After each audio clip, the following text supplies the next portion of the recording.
Boa noite! Boa noite a todos que estão presentes, a todas. Obrigada pela parceria, pela presença. Vamos começar hoje nossa live sobre violência doméstica contra a mulher na pandemia. Oi, Lu, nossa palestrante chegou aqui hoje. Deixa eu adicionar ela aqui.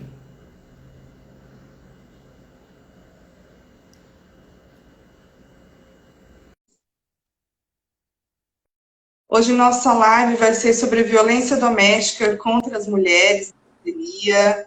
Oi, Lu! Ei! Boa noite! Estou aqui falando que hoje nossa live vai ser Deixa eu ver se sobre eu consigo. violência doméstica contra as mulheres na pandemia. Agora você ficou de cabeça para baixo para Isso. gente. Peraí, eu tô Agora sim. posicionando aqui para ver se consigo apoiar Tá. aqui no celular. Vai posicionando aí que eu vou introduzindo aqui o assunto. E a gente vai Tá. receber hoje aqui no canal a querida Luciana Freitas, assistente social, doutoranda em serviço social na UFRJ, uma querida da minha vida, que eu gosto muito, estou com muita saudade, e que tem uma atuação profissional incrível na área da saúde, lá em uma UBS em Nova Iguaçu, e hoje vai contar para a gente tudo sobre a atuação dela e a questão da violência doméstica contra a mulher. E eu vou dar um espacinho para a Lu falar daqui a pouco, para se apresentar. Quero aproveitar e dar as boas-vindas para todo mundo que está entrando na nossa live agora. Boa noite para todas que estão chegando. A gente está retomando aí a programação do canal, né? Eu passei um tempinho fora, em virtude de problemas na família, mas agora já está tudo bem, estamos de volta.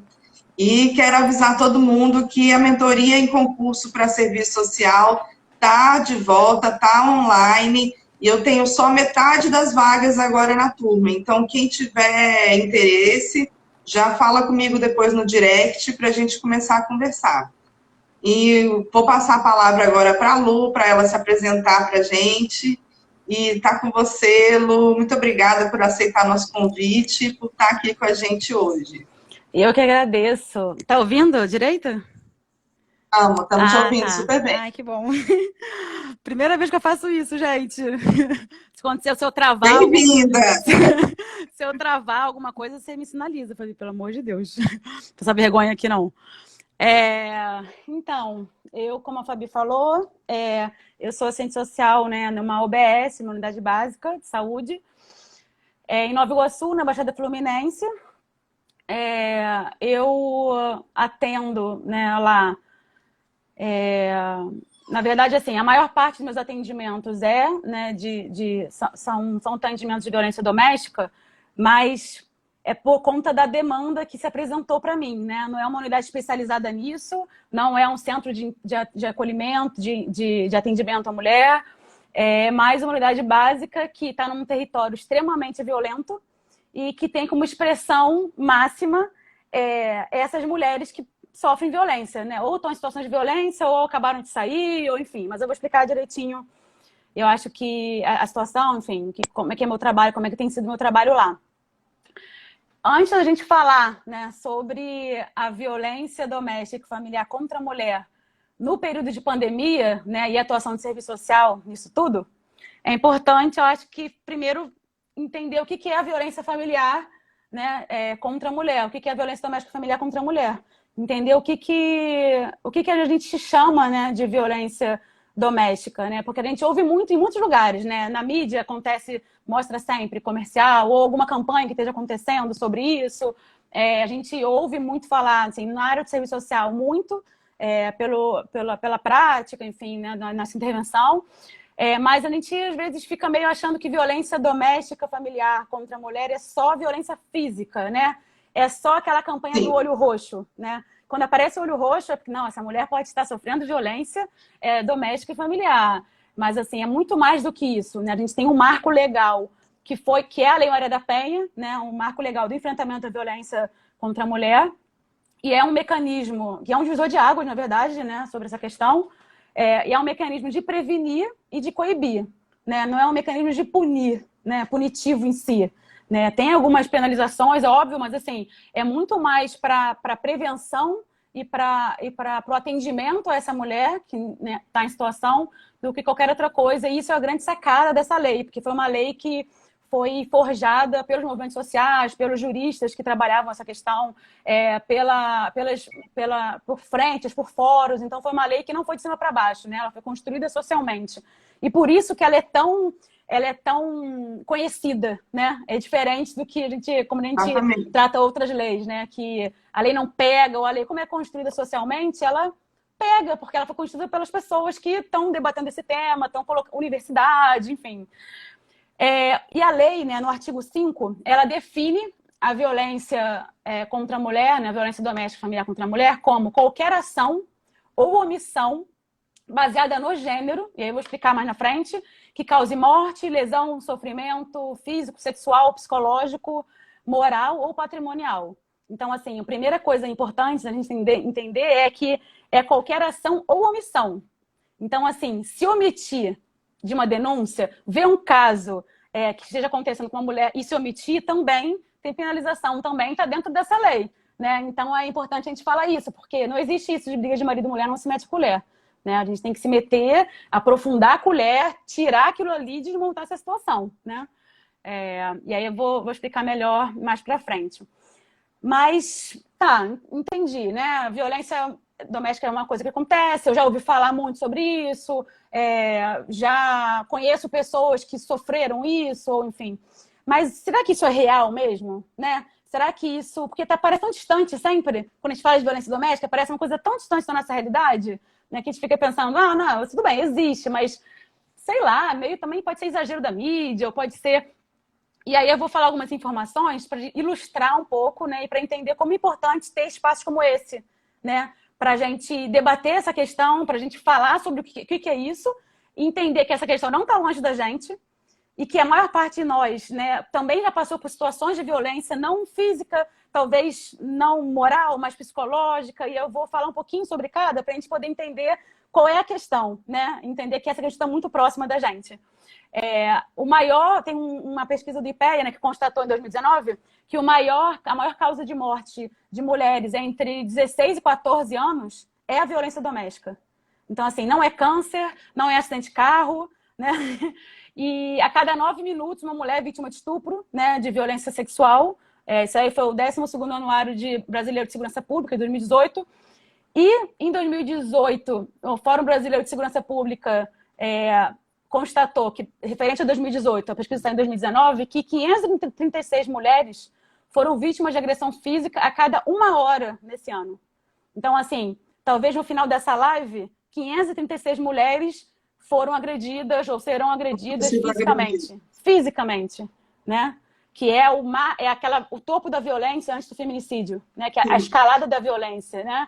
Em geral, o que eu atendo não começa com a violência física, né? Tem muitas violências que atravessam antes dessa violência e chega na violência física e a pessoa fica, caramba, do nada. Não foi do nada, né? E aí, quando a gente conversa no atendimento, faz o acolhimento e conversa com a pessoa, aí ela começa, não, mas já teve isso antes. Mas isso aqui também já aconteceu. Isso aqui já aconteceu em outras relações. Ela mesmo começa a fazer as relações que aquilo ali que aconteceu foi o estopim, né? Que eu trabalho, né? Enfim, várias pessoas trabalham com, que eu acho muito ilustrativo, com o iceberg da violência, né? Que é um iceberg, e aí o iceberg é o quê? Você vê o topo do iceberg, que é uma pontinha pequenininha, e a maior parte da estrutura do iceberg está debaixo da água, né? E aí você vê o topo, que é o quê? Que é a violência física, que é um xingamento aqui, outro ali, que e é o feminicídio no topo. Agora, o que está debaixo, lá na base, você vai sair com essa roupa? Que roupa estranha. Não, mas você vai tirar essa foto com essa pessoa? Mas esse seu amigo é estranho, esse cara fica dando papo no WhatsApp toda hora, exclui ele. O que está lá no fundo desse iceberg da violência doméstica são essas questões que muitas vezes a gente confunde com proteção. Ele me protege, ele está preocupado comigo, e não, né? Como, por exemplo, a questão da romantização do ciúme, né? Que as pessoas fazem muito, que Sim. O ciúme, na verdade, é afeto. O ciúme ele não tem ciúme de mim, gente, que absurdo, acho que ele não me ama. E olha como é que a nossa mente deturpa o sentimento do amor, que é uma coisa tão genuína, com o controle, com a posse, né? Ou as pessoas até acham que não, ciúme não é legal, não, mas um pouquinho de ciúme é bom. Não, um pouquinho de ciúme não é bom. O ciúme é sempre ruim, o ciúme mata. O feminicídio, no começo, era ciúme, sabe? Então, assim, vamos desromantizar essa relação e vamos amar as pessoas, simplesmente, né? Então, assim, eu acho que eu sempre, quando eu tenho oportunidade de falar sobre isso, eu falo, porque isso aparece muito como uma coisinha de proteção. E aí elas percebem que isso já tinha relação de controle antes, que só foi aumentando. Então, se de repente ali ela percebesse assim, olha só, tá ruim isso aqui, o resto não aconteceria, sabe? E aí, assim... E realmente, assim, tem essa escalada, né, da violência simbólica, desse controle na relação, né? Começa com esse ciúme de você não vai usar essa roupa, de você não vai sair para tal lugar, ou você não pode sair com suas amigas, controla as mensagens no seu celular, de repente você está isolada dos seus amigos, sim, isolado da sua família, sem privacidade nenhuma de poder mandar uma mensagem pedindo ajuda, pedindo socorro. Então, assim, de repente você está presa numa teia ali de total controle sobre você como pessoa, sobre a sua subjetividade, né? Sim, total, assim. É porque, assim, é sutil, né? É que a gente questiona normalmente, assim, quando a gente vê um caso de violência doméstica, né? A gente pensa assim, poxa, mas como é que essa mulher deixou chegar nessa situação, né? E, assim, quantos relacionamentos abusivos a gente já não esteve e que a gente deixou chegar a situações muito ruins, talvez não de violência física, mas, assim, que a gente sabia antes, que já estava dando sinais de descontrole, socar a parede, o cara socou a parede de raiva. Gente, não se resolve raiva com violência, não, sabe? Isso já é... A gente fica, não, mas aí é porque ele fez porque ele estava bêbado. Porque o álcool... Gente, o álcool, ele não cria violência, ele potencializa, sabe? Eu acho que a gente tem que separar um pouquinho as coisas, assim, né? E tem uma parada muito, muito interessante, né, sobre isso, que o IPEA, ele fez um estudo em 2014 falando sobre a tolerância social à violência doméstica. O que as pessoas acham, como é que as pessoas na sociedade toleram ou não a violência doméstica, né? E aí, esse aí fala sobre omissão, né? Debate de omissão dos casos de violência. E aí, 63% das pessoas que foram entrevistadas, elas concordavam que os casos de violência dentro de casa devem ser discutidos só entre as pessoas da casa, só entre a pessoa da família, né? Resolve-se ali. Mas 89% dessas pessoas concordaram que a roupa suja se lava em casa. E 82% consideram que brigas de marido e mulher não se mete a colher. Então, assim, essa construção que a gente tem hoje não foi do nada, né? Isso socialmente está tão referenciado, né? As pessoas acharem tão isso e está tão... Porque as pessoas responderam uma pesquisa, não teve constrangimento, né? De falar, não, mas isso aí não é, não. Autorizadíssimo, sabe? Então, é, tipo, muito... E eu acho que é importante, assim, eu vou só falar rapidinho sobre cada tipo de violência dos 5, para a gente poder conseguir visualizar o que eu estou falando sobre violência não é só física, sim, né? Tem a violência física, que acho que a maior parte da gente já ouviu falar, né? Que é que é o espancamento, que é atirar objetos na pessoa, lesão com objetos cortantes, né? Ferimento, tortura, são os traços mais marcantes dessa violência, né? Com barbaridade, com requinte de crueldade, assim, eu já ouvi coisas muito pesadas, assim, nos atendimentos, assim, de ferro no rosto, sabe? Ferro de passar, sabe? Queimaduras no forno, coisas assim. E essa pessoa, esse nível de violência é para deixar marca, é para mostrar que aquela propriedade ali é sua. Tem uma relação de poder aí dentro, né? É um objeto, né? Se eu tenho uma caneta, essa caneta é minha. Se eu quiser, eu pego essa caneta e jogo no chão com toda a força, porque ela é minha propriedade. Eu posso fazer isso, eu me sinto autorizada para isso, porque eu paguei lá, dentro do campo capitalista, monetizado, peguei o dinheiro, botei e paguei por ela. A relação de objeto é a mesma, de poder, né? Porque, tanto que muitos homens, quando são acusados de violência, eles se sentem injustiçados. Eles ficam, mas que absurdo isso acontecer. Como assim? Verdade. Que loucura, sabe? Essa mulher é louca. Eu não fiz nada demais. Ela não fez a comida na hora que eu pedi. Porra, a função dela. Não quis transar lá na hora que eu queria transar. Caraca, casamento é isso. Então, assim, é um sentimento de injustiça, né? Aí tem a violência sexual, que é a violência do estupro, né? Mas não só, porque a gente só considera a violência sexual com estupro, com a obrigação, né, de você transar com a pessoa e tal, mas não é só isso. Quando você impede o uso de método contraceptivo, é violência sexual, né? O cara, meu marido, ele odeia usar camisinha. Aí sempre fica insistindo para não usar camisinha e isso é violência sexual. Limitar ou anular qualquer exercício de direito sexual da mulher. E aí tem uma questão também importante, que é o seguinte, o meu marido não pode ter feito violência sexual em mim. Não pode me estuprar, porque ele é meu marido. Como é que o marido vai estuprar a mulher? Né? Isso aparece muito, né? Não foi estuprar, não foi estupro, não foi estupro, sabe por quê? Porque ele é meu marido. Ele só me pressionou ali para...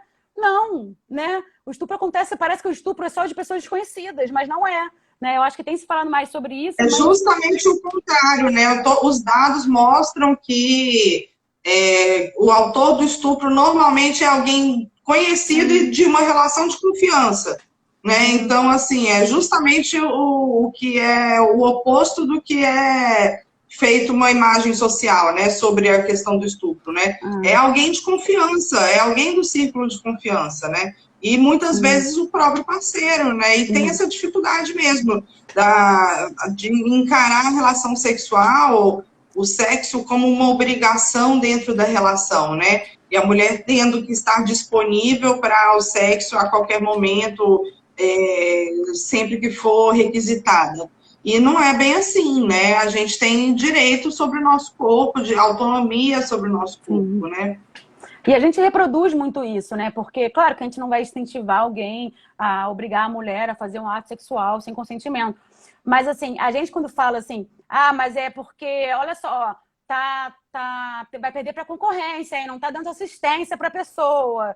Faz esse tipo de brincadeira, né? De gozação. Ou quando, olha, o cara fala assim, olha, se não comparecer na cama, eu vou ter que procurar na rua, né? Isso é a violência sexual, entendeu? Tipo, você não pode se sentir obrigado a fazer alguma coisa por qualquer tipo de constrangimento ou ameaça do seu parceiro, né? Isso é muito, muito comum, né? Aí tem a violência psicológica, que é ameaça, constrangimento, humilhação, mas é a manipulação, é a chantagem, né? Quem nunca? Então, assim, é aquela coisa, faz pra mim, porque se não fizer essa chantagemzinha, né, pra fazer alguma coisa que você não quer naquela hora.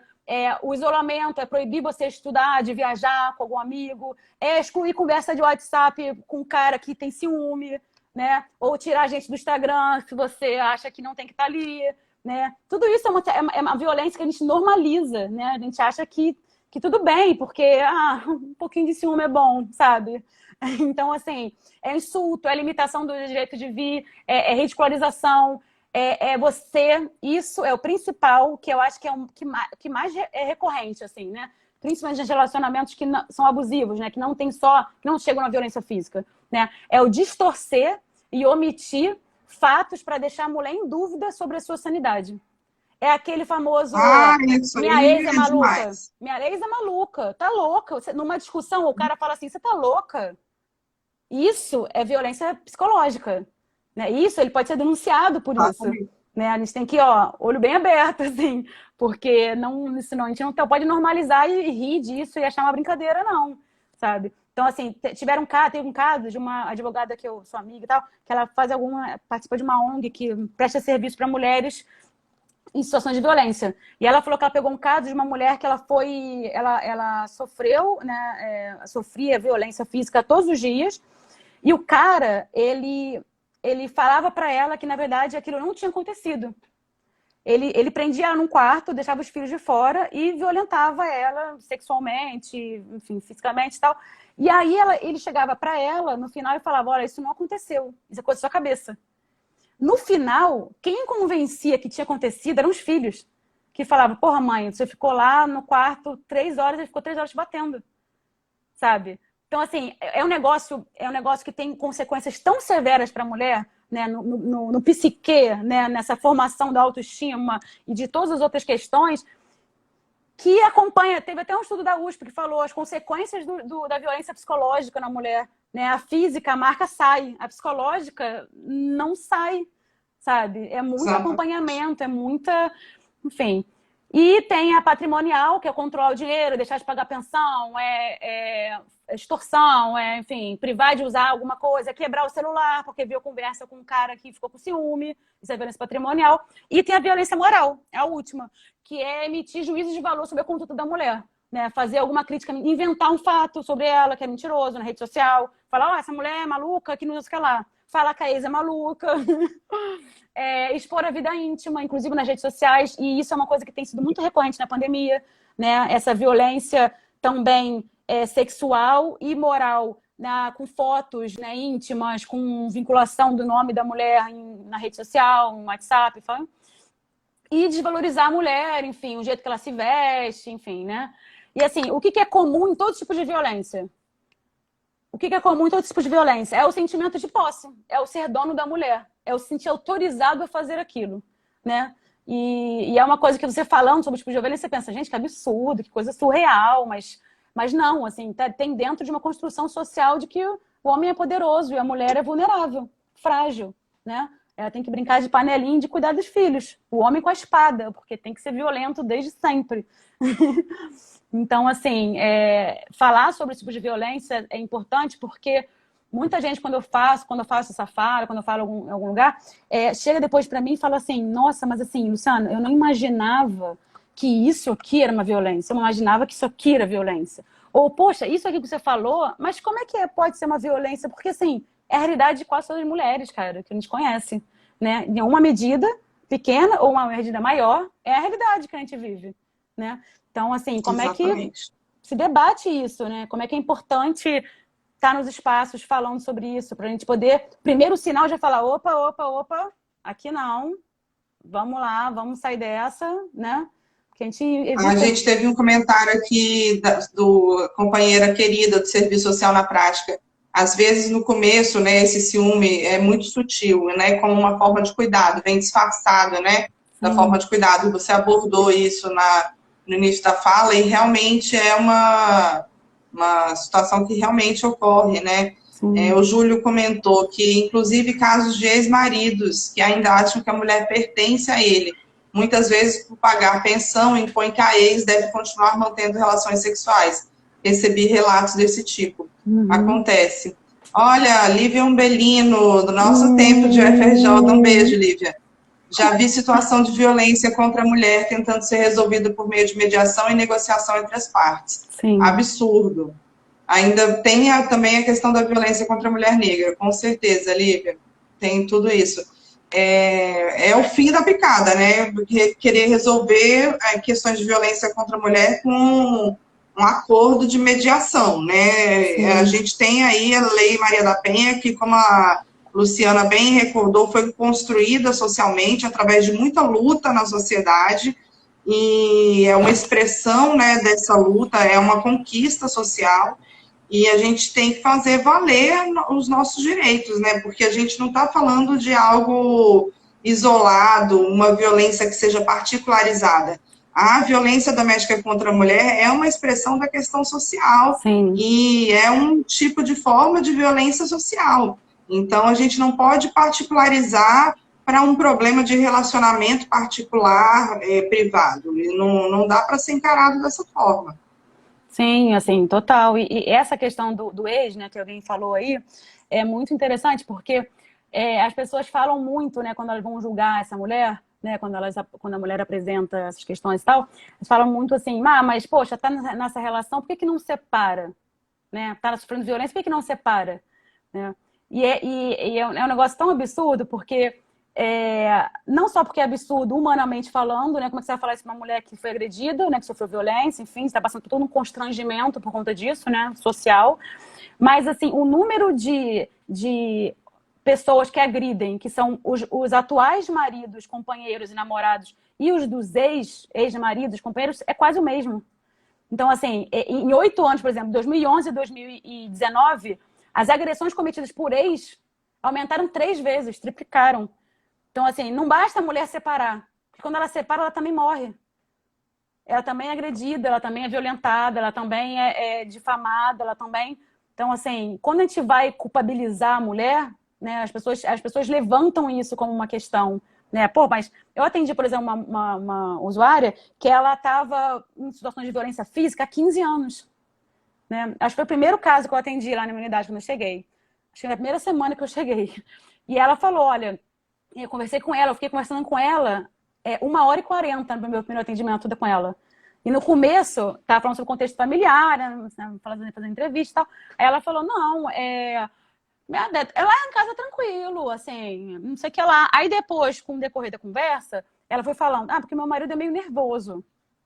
Aí depois, continuando a conversa, a gente sente que tem alguma coisa, né? Alguma questão ali.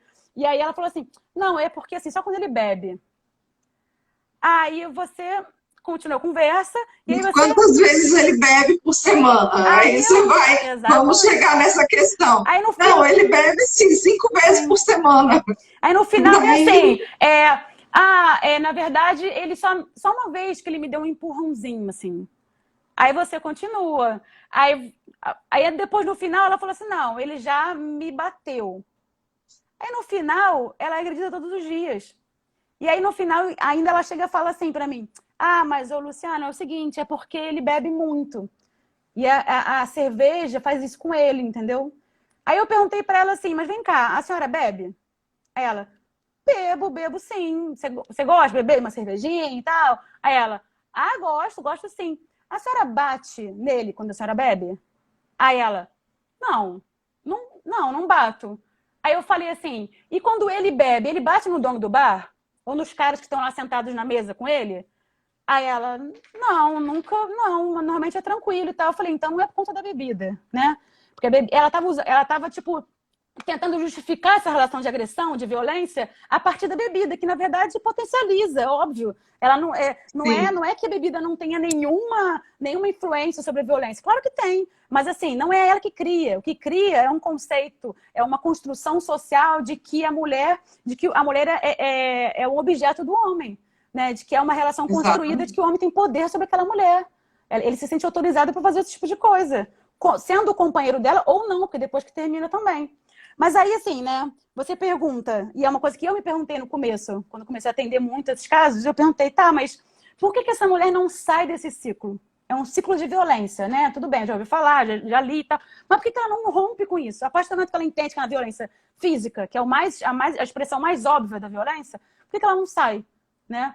E aí eu comecei a fazer curso sobre isso, né, para entender melhor, né, o que estava acontecendo. Tem várias questões. Tem a questão emocional, afetiva, que a gente leva como se fosse segundo plano. Mas, assim, aquele cara que ela tá é um cara que ela escolheu pra estar. Sabe? Assim, é um cara que ela ama. É um cara que é o pai dos filhos dela. É o conto de fadas que ela acreditou a vida inteira, que a sociedade mandou ela acreditar, que ele é o príncipe encantado dela. Né? Aí agora, na hora de criar o conto, ela se convencer, beleza. Mas na hora de pagar por isso, a sociedade, não, a culpa é da mulher. Né? Então, assim, essa questão afetiva é uma questão que a gente tem que dar uma importância gigante. Né? Com certeza. Tipo, não é uma questão que a pessoa... Tanto que quando elas vêm, teve um atendimento que eu fiz, que a usuária veio logo depois do hospital. Ela tinha 20 pontos no rosto, daqui até aqui, assim. E aí ela veio com a irmã dela. E aí, assim, ela chegou e falou assim... Ela estava, assim, em choque. Absolutamente em choque.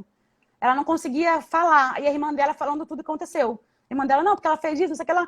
E eu olhei pra ela, aí eu falei, tá, mas como é que foi? Então, não sei o que ela... Aí ela falando como é que é a situação, e ela falou, eu falei assim, mas na casa que vocês moravam, com seus pais e tal, sempre teve violência.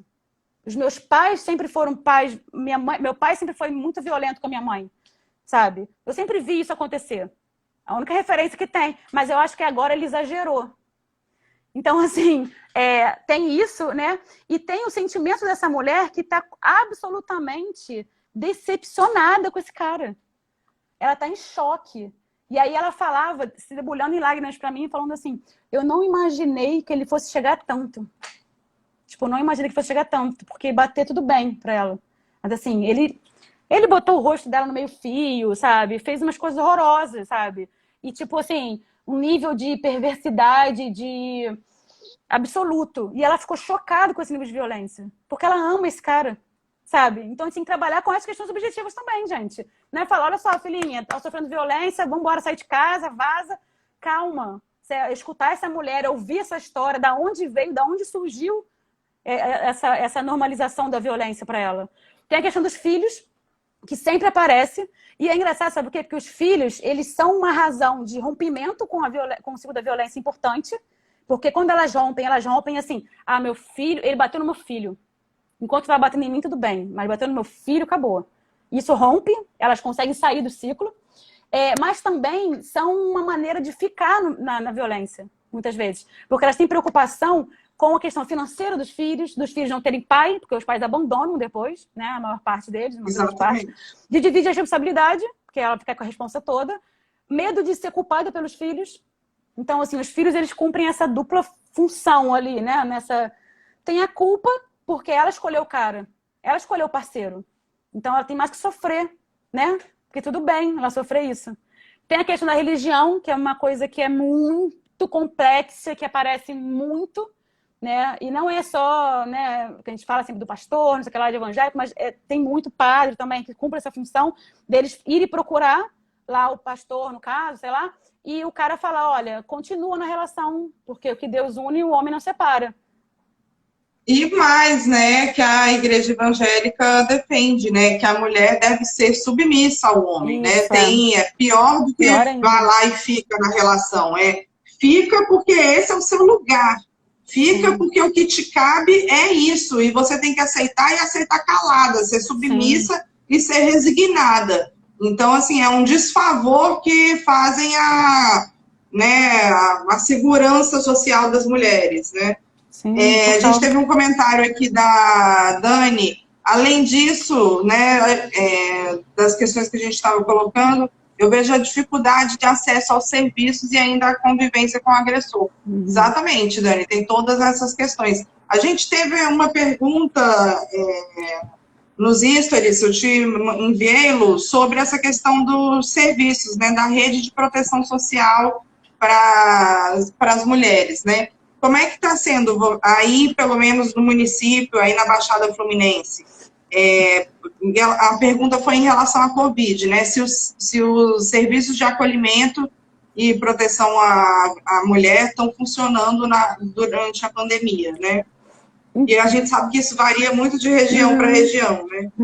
Então, assim, no início da pandemia, quando decretou o isolamento social, lá 13 de março, né, quando teve o decreto, a maior parte dos serviços, né, de atendimento, de enfrentamento à violência, ficaram concentrados e ficaram só remotamente funcionando, né? Fisicamente não funcionou.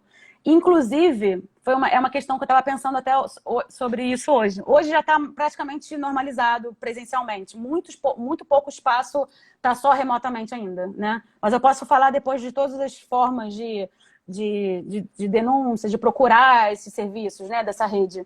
Que eu acho que é importante todo mundo estar ciente disso, né? Mas é interessante o negócio da pandemia, assim, né? Porque a gente pensa, assim, que a pandemia, ela intensifica a violência. A primeira coisa que a gente pensa é isso, né? Sobre a intensificação da violência, porque as pessoas ficam dentro da mesma casa, né? E a casa... Exatamente, isolados, estressados, todo mundo já está assim, né, gente? Cansado de ficar isolado dentro de casa, estressado, cansado de conviver com a própria família ali naquele convívio intenso, né? De confinamento, como a gente está convivendo. Isso, estamos todos nesse patamar, né? Então, imagina para quem sofre a violência doméstica, né? Para quem está dentro do ambiente doméstico e que é vítima desse ciclo de violência. Isso tudo, com certeza, só intensificou e agudizou mais e mais, né? Sim. E só pegar aqui, gente, que o meu cachorro tá destruindo a minha casa, peraí. Rapidinho. Live ao vivo, com participação especial. Coisas do tempo pandêmico. Rapidinho, gente. Só um segundo, desculpa. Eu deixei Mãe de pet. Ai, filho, precisando. Então, na verdade, assim, essa questão da pandemia, né? Que isso que você falou é muito real. E a gente, quando eu comecei a estudar, né, sobre violência doméstica nesse período, eu comecei a me confrontar com os dados que mostravam uma diminuição dos casos de violência doméstica contra a mulher. nesse período, assim, né? Aí eu fui ver lá no Monitor da Violência, né, que foi feito pelo Instituto de Segurança Pública, que a violência sexual diminuiu 22%, a violência psicológica 18%, a moral 31%. E eu comecei a pensar, caramba, gente, eu imaginava totalmente o contrário, como é que pode? Né? Você vai diminuir o número de violência no período onde a mulher vai estar muito mais exposta à violência, né, que está dentro de casa. E aí é importante, muito importante, na hora da análise desses dados, a gente fazer mediação sobre esses dados. Porque, Exatamente. assim, sem mediação, a gente não pode pegar os dados e achar que aquilo vai explicar a realidade só por ele, nada, nenhuma pesquisa, mas principalmente nessa temática. Porque, assim, essa mulher, ela está, desde 13 de março, no momento onde se levava um pouco mais a sério a questão do isolamento, ela está dentro da casa, né? E o isolamento é um dos principais potencializadores de risco para essa mulher. Então, assim, impõe mais tempo de casa e uma menor possibilidade de sair. Esses números, né, principalmente do Instituto de Segurança Pública, eles são pautados nos registros de ocorrência na delegacia. Como é que essa mulher vai sair de casa se o agressor está com ela 24 horas por dia?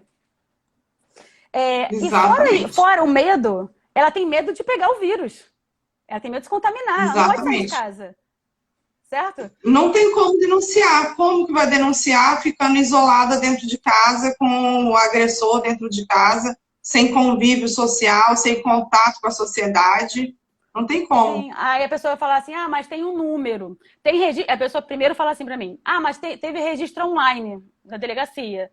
Aí eu penso na hora assim, mas quem tem acesso à internet no Brasil? Tá, mas fora isso. Mas tem telefone, pode ligar, né? Pode fazer o denúncio pelo 180, né? Por outros canais. E eu penso, com esse agressor o dia inteiro em casa, não existe essa possibilidade. Exatamente. Não existe. Eu atendi um caso, né? E assim, na época da pandemia, chegava muita coisa por telefone para mim. Algumas coisas por mensagem. E eram algumas mensagens que, assim, eram momentos que o cara ia lá na padaria e voltava, sabe? Inclusive e era sempre mensagem com fotos da agressão, com várias coisas.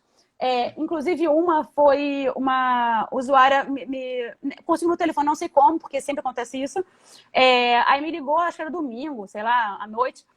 Aí ela me mandou mensagem e ela falando, olha, eu tô sofrendo violência física e não sei o que fazer, ele tá voltando para casa daqui a pouquinho.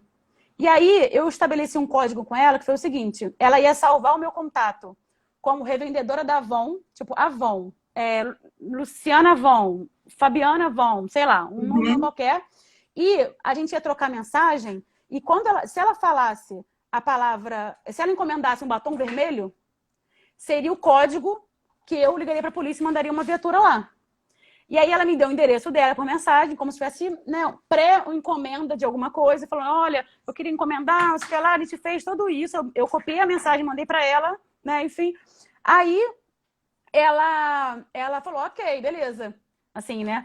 E aí eu comecei a ver que deu certo. E eu comecei a estabelecer isso com outras mulheres, né? E elas mandavam um endereço, como se fosse fazer uma encomenda, eu fosse entregar, e elas acionavam o código quando tivesse necessidade, eu chamava a polícia, enfim, mandava a viatura lá. Nesse momento, é um momento de tensão, porque assim, você não pode entrar em contato com essa mulher para fazer o atendimento. Porque se você entrar em contato, você pode colocar a vida dela em risco. E coloca mesmo, né? Você não pode fazer um atendimento dessa mulher presencial, porque ela não vai na unidade, né? Jamais. Você não pode mandar mensagem que possa dar a entender alguma coisa que esse cara vê. Então, assim, como você vai agir pode determinar a sobrevivência dessa mulher, assim. É muito sério, né? E esse momento de pandemia colocou esse desafio, dessas estratégias que a gente tem que bolar, né? Para lidar com essa questão, assim, né? E é muito, muito, muito interessante, assim, sabe? Porque, e é uma coisa que é importante falar, assim, né? Quando a pessoa está em situação de emergência, violência física na casa, é 190. Não tem outro número para ligar. Emergência é 190. Ligar para a polícia na hora, para, né, ou se estiver flagrante, enfim, para fazer o atendimento imediato. Então, porque é 180. 180, gente, ele é um telefone, ele é um número, né, um disco 180, que ele é centrado nesse atendimento, né, da violência, da denúncia em si, mas ele dá mais orientações, encaminha, fala com a mulher do que resolve a coisa imediata. Então, assim, não é para atendimento imediato, é bem como você está colocando mesmo, e é uma questão importante para ser destacada. Se a necessidade do atendimento é imediata, naquele momento urgente, imediatamente tem que ser polícia 190. sim. Se é uma questão de encaminhamento ou denúncia de uma situação, pode ligar para o 180. Aí tem realmente isso aí. A gente tem aqui os relatos de assistentes sociais, tem a Franci. Ela comentou que outro dia fiz um atendimento de uma mulher vítima de violência que me procurou para levarmos ela para fazer o BO. E o agressor estava no carro esperando ela. Tivemos que sair da unidade por trás, escondida, para irmos até a DP. Aqui a gente tem uma pergunta. Vou até acionar aqui o modinho pergunta. A gente tem as perguntas aqui dos stories também, ó. Uma pergunta: o que fazer quando a usuária relata a situação de violência, mas não quer denunciar? Muito comum, isso aí acontece bastante. Sim. Então, isso acontece comigo também muito, quando na verdade, mais nos atendimentos, assim, que não são sobre violência doméstica, mas que só aparece no meio do atendimento. O atendimento é sobre outra coisa, a gente está atendendo outra demanda, e aí no meio do atendimento aparece uma questão, você investiga e faz o que lá e você descobre aquilo ali. Mas assim, não quero, ou não tenho, ou sei lá, vou dar uma solução, ou ainda não está uma violência muito séria. Isso acontece, eu acho que a maior parte dos casos. Eu acho que a menor parte vai denunciar, né?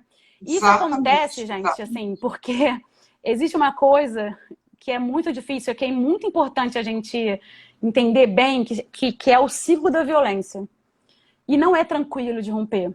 Esse ciclo da violência, ele é muito bem construído, gente, assim, muito bem construído, né? Ele tem 3 principais fases, que é a primeira fase, na verdade, esse ciclo da violência que garante o silêncio da mulher. Esse ciclo da violência bem feito é o que garante silêncio. Nem todo mundo está nesse ciclo, mas a maior parte está, né? Se vê nisso aí. A primeira parte do ciclo da violência é o aumento da tensão. É quando tem uma tensão, uma irritação por nada, por coisas insignificantes, a mulher não esquentou o jantar, ou mudou o filho para não sei o que lá. E aí, assim, chega a humilhar a vítima, ameaça destruir o objeto, enfim. E é um momento de muita culpa, de muita negação, que a mulher nega que aquilo está acontecendo, né? Que, bobeira, tá nervoso, ou ele tá bêbado, ou ele tá não sei o que lá, justifica esse agressor o tempo inteiro, né? Esse comportamento, fala, ele teve um dia difícil hoje, por isso que ele tá agindo assim. O ato da violência, que é a segunda parte, é a segunda fase do ciclo da violência, que é quando toda essa tensão acumulada na primeira estoura. E aí se materializa em violência verbal, e se materializa em violência psicológica, moral, patrimonial, né? Aí você tem, a mulher normalmente nesse momento tem um choque e uma paralisia. E um medo, e uma vergonha. E normalmente é esse momento que ela chega na unidade, quando ela sofreu alguma violência física. Unidade de saúde, né, no meu caso. Então, assim, é esse momento que ela procura ajuda. Esse é o momento da nossa janela. Eu sempre falo isso, assim. É a possibilidade que a gente tem de fazer com que... conversar com essa mulher, entender aquilo ali e mostrar para as possibilidades, para além daquela relação. Né? Não falar a gente não pode chegar para ela e falar assim, olha só, vambora, que isso, tá sofrendo violência física, sai fora. Não é isso, é muito bem engendrado, entendeu? A gente não é uma coisa, é subjetividade, é uma parada muito séria. Ninguém acredita todo dia fisicamente porque quer, gente, sabe? Que é gostoso, não existe isso. E nem isso. fica nesse tipo de relação porque quer, né? Sim, ela é meio que... É um ciclo de violência realmente que prende as pessoas, né? Sim. A gente já está aqui entrando nos últimos 15 minutos. Eita, já? Vamos conversar sobre as perguntas que fizeram durante a semana para a nossa live. A gente conversou um pouco sobre a questão do encaminhamento para abrigos, né? Se os serviços estão funcionando. E na maior parte dos locais, o serviço presencial não está funcionando, está sendo encaminhamento online. E eu não sei bem das casas de acolhimento que recebem as vítimas. Eu acredito que deve estar tendo encaminhamento para esse tipo de serviço, sim. Mas vai variar muito de região para região, né? Não é isso, Lu? Sim, aqui no Rio estão funcionando já, presencialmente. Por exemplo, lá em Nova Iguaçu, o CEAM, que é o Centro de Atendimento à Mulher, ele está funcionando presencialmente em horário normal. Ele só ficou remoto nos primeiros meses, assim, agora já voltou. A Defensoria Pública também está funcionando. Tem o telefone também da Defensoria, do NUDEM, né, do Núcleo de Atendimento da Mulher. Mas só que voltou a funcionar. Então, assim, esses espaços estão tendo funcionamento normal agora, né? Agora a gente tem a pergunta: como o assistente social tem trabalhado durante a pandemia em relação à violência doméstica contra a mulher, né? A pergunta aqui. Então, assim, né? O que o serviço social tem a ver com isso, né? Como a Fabi falou no começo, assim, né? A violência contra a mulher, ela é uma das expressões da questão social, né? Que a gente fala tanto na nossa formação, na nossa prática, questão social, isso, aquilo. E a violência doméstica, ela é uma dessas expressões, né? E por isso que ela se intensifica no momento de pandemia, né? Porque a pobreza se intensifica, a violência geral, né? Como uma coisa mais não específica à mulher, se intensifica. E a pobreza, ela tem consequências também, né? Para além da fome, né? Ela cria outras coisas, outras expressões da questão social, né? E o assistente social, ele é chamado para intervir nessa realidade. E essa realidade é uma realidade que tem muita violência doméstica. Então, por isso já justifica uma intervenção. Mas como é que isso acontece, né? Eu acho que primeiro é preciso fazer uma discussão, né? Colocar em pauta da ação profissional das ciências sociais essa dimensão da realidade, porque eu li até um artigo recente que falou assim, mas o serviço social não está nos espaços onde se atende a violência doméstica. Eu acho que tem que estar em todos os espaços, mas todos os espaços que o serviço social está atende demandas de violência doméstica. Porque é a realidade das mulheres. Isso aí então, assim, é uma realidade. Onde tiver serviço social, a gente vai, em algum momento, receber violência doméstica contra a mulher. E pode Isso aí fazer, é fato. E pode fazer, não é só o atendimento de 1 a 1, né? Eu acho que tem outros modos, maneiras de intervir nessa realidade, né? Eu acho que é através do trabalho de rede, que é fundamental para o serviço social na vida, mas no tema de violência doméstica é muito fundamental, assim, essencialíssimo, porque você não trabalha sozinha, né? Você não só encaminha, não é só encaminhar e falar assim, olha só, toma aqui o encaminhamento, vai lá. Você tem que chegar para um CEAM da vida, ligar e falar com a assistente social de lá, explicar a situação. Lá na Nova Iguaçu tem um CEAM incrível com o CEAM de Nova Iguaçu, que elas são parceiraças, assim, eu ligo, mando mensagem, explica a situação, porque a gente não quer que essa mulher tenha se revitimize, né? Passe por toda essa explicação de novo, essa dor de novo. Então, a gente faz esse trabalho. Outras coisas, assim, elabora projeto também nas unidades para poder lidar com essa questão de prevenção. A gente não quer só atender a mulher que está sendo vítima ali na hora. A gente quer prevenir que outras mulheres não sejam, né? Ou que entendam que são vítimas e saiam dessa situação, né? Em outro momento. Então, assim, para além disso, tem a questão da gestão das políticas públicas também, né? Que possam ser políticas que atendam, que sejam políticas específicas para essa demanda, para esse atendimento, que são poucas e estão cada vez, né, sendo cortadas por esse governo fascista e tal. Então, assim, acho que o serviço social ele é essencial nesse trabalho, e acho que todo lugar que tem serviço social a gente tem demanda. A gente pode não identificar na hora, mas ela está lá, sabe? Com certeza. A gente teve uma pergunta aqui também do Júlio, meu aluno de mentoria. Um abraço, Júlio. Muitas mulheres não têm para onde ir, até vergonha de recorrer aos familiares. Existe aluguel social no sentido de oferecer a oportunidade da mulher ter para onde ir? Sim, então, isso é uma questão que sempre aparece, assim, porque e na pandemia também foi recorrente, porque elas estavam, né, dentro de uma casa com os seus agressores, e se ela saísse de lá, teria que sair para um lugar que protegesse ela. E assim, as famílias não estavam recebendo, não tinha essa relação com a família por conta da pandemia, era tudo muito complexo. Tem os abrigos, né? Em Nova Iguaçu tem um abrigo, que, se eu não me engano, é estadual, que o municipal foi fechado. Esses abrigos têm um endereço que ninguém sabe, só as pessoas que trabalham diretamente nesses espaços. Elas vão para lá com os seus filhos, né, menores de 14 anos, se não me engano, e o abrigamento acontece até 3 a 4 meses. E aí, dentro desse abrigo, tem vários serviços que são oferecidos, né? A questão de oportunidade de trabalho, né? De se ver onde pode inserir essa mulher para que ela tenha uma independência financeira, tem psicólogo, assistente social, tem acompanhamento durante esse tempo dessas mulheres e dos filhos, né? Para que elas saiam de lá em outra situação. E o processo judicial também, que é acompanhado pelos CEANs durante esse período que ela está lá. Então, assim, ela é muito bem amparada. Agora, é óbvio que tem falta de verba, que tem poucos abrigos que não são suficientes, que a gente precisa investir mais nessa política para poder, né? Porque a demanda tem aumentado e o financiamento tem diminuído, né? Óbvio que não vai dar certo. Então, assim, esses abrigos acontecem dessa maneira, assim, sabe? E estão normais agora na pandemia, estão funcionando normalmente. Nunca pararam, na verdade. A gente tem aqui... você acabou respondendo a pergunta, né? Como tem sido o encaminhamento para abrigos? Os serviços estão funcionando? Você acabou de responder, Sim. né? Que está tudo funcionando, não pararam, né? Durante a pandemia. Os abrigos são normalmente são pelo CEAM, pelo Centro de Atendimento à Mulher da região. Aqui no Rio, né? Tem o CEAM Chiquinha Gonzaga e Márcia Lira, eu acho, se eu não me engano. Mas depois eu confirmo, posso colocar para você, postar lá as informações, né, de acesso. Isso. E Nova Iguaçu tem o CEAM de Nova Iguaçu e tem o CIAM da Baixada, que faz a abrangência da Baixada toda. Tem o encaminhamento para os abrigos a partir do CEAM, tem encaminhamento para os abrigos a partir do NUDEM, que é o Núcleo da Defensoria Pública de Atendimento. E esse NUDEM, o NUDEM da Defensoria Pública, pode ser atendimento imediato também. Eu, em geral, não encaminho direto para a delegacia, assim. Eu tenho alguma dificuldade com isso, porque eu tenho alguns feedbacks não tão bons, assim, né? Tem profissionais maravilhosos, excelentes, eu conheço alguns que fazem cursos e tal, não sei o quê, mas nem sempre. E aí essa mulher que está nesse momento de vou denunciar, não denuncio, vai ter uma experiência dessa, ela vai voltar, sabe? Então, normalmente eu mando direto pro CEAM. Aí o CEAM tem acompanhamento jurídico, às vezes a advogada vai direto na delegacia com ela.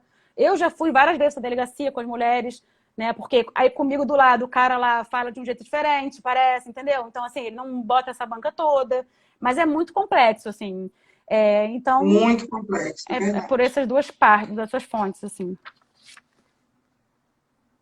A gente realmente tem muito esse problema na ponta, assim, nas delegacias, a recepção para as mulheres realmente não tem sido a melhor. Eu já ouvi, né? coisas bizarras, assim, as mulheres ouvindo, assim, do cara, quando elas apresentaram a questão, falaram, mas o que você fez? Várias vezes, assim. Não fiz nada. Exatamente. Aí ela vai lá, me chama, a minha unidade, por acaso, é mais ou menos próxima à delegacia, eu já fui umas 3 vezes lá onde eu trabalho. No estágio também já fui. E aí eu vou lá, aí eu falo assim, não sei, não tô entendendo o que tá acontecendo, porque... Aí o cara, não, que isso, não sei o que, sabe? Mas é muito desgastante, né? Muito desgastante. Muito desgastante. Muito desgastante. Nossa, não é fácil, né? Eu sei que é um cenário que se intensificou durante a pandemia e a gente tem que criar estratégias, né? Eu achei muito legal você compartilhar com a gente a experiência da sua atuação profissional, que você trouxe a estratégia que você criou com as suas usuárias, muito criativa, delas salvarem seu contato como revendedora da Avon e vocês fingirem que trocam mensagens de encomenda de produtos com um código, né, na hora do batom vermelho, que é o código que vocês usam, você aciona a polícia. Então, assim, é uma forma muito criativa de dialogar com as dificuldades que se colocaram na realidade durante a pandemia e uma forma da gente criar um mecanismo de trabalho remoto, né?